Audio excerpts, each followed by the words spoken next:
guys, nandito tayo ngayon sa bukid. Ayan. Ipapakita namin sa inyo kung paano magbunot ng punla ng sibuyas. Ayan.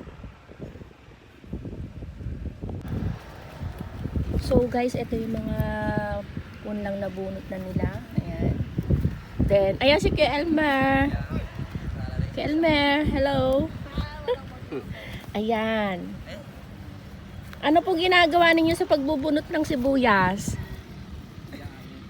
Ito, na katanggalan ng putik Ayan. Bakit po tinatanggalan ng putik? para hindi masyadong pag tinanim. Hindi sa gabal. Ayan. So, ayan na nga guys. So, ang dami nilang bubunutin. Ayan. Ayan.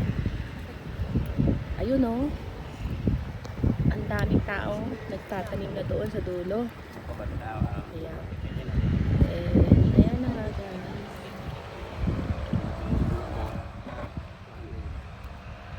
Ayan.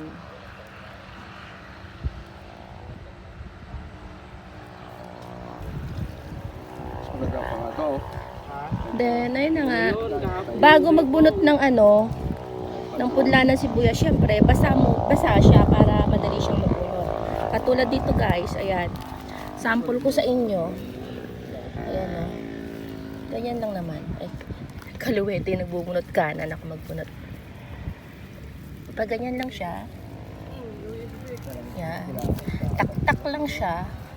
Then, ayan na. Ganyan. Para matanggal yung lupa na sticky.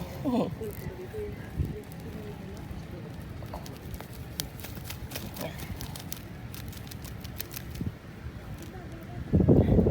Then, pag may damo, syempre, alis-alisin. Kaya, minsan, pag may punlang sibuyas, pinagtsatsaga ang damuhan. So, ayan na nga, guys. Then, pagkatapos nito, ayan, pag marami na siya, eto na yun. Natatalian na ng goma.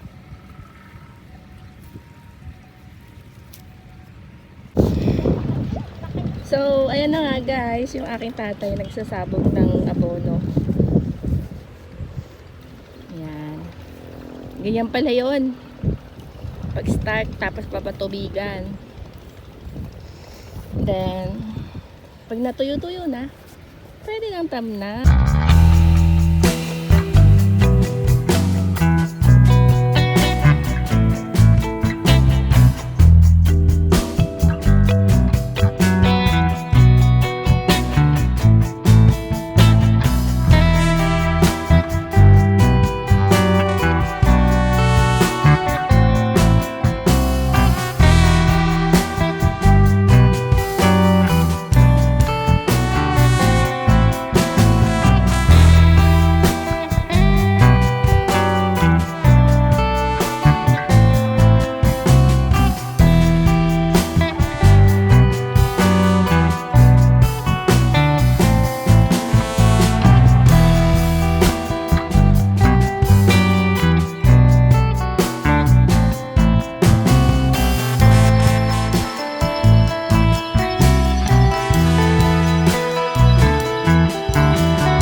So, ayan na nga guys. Ayan, napakita ko na sa inyo kung paano magpunot ng sibuyas at paano maglalagay. So, ngayon, ayan.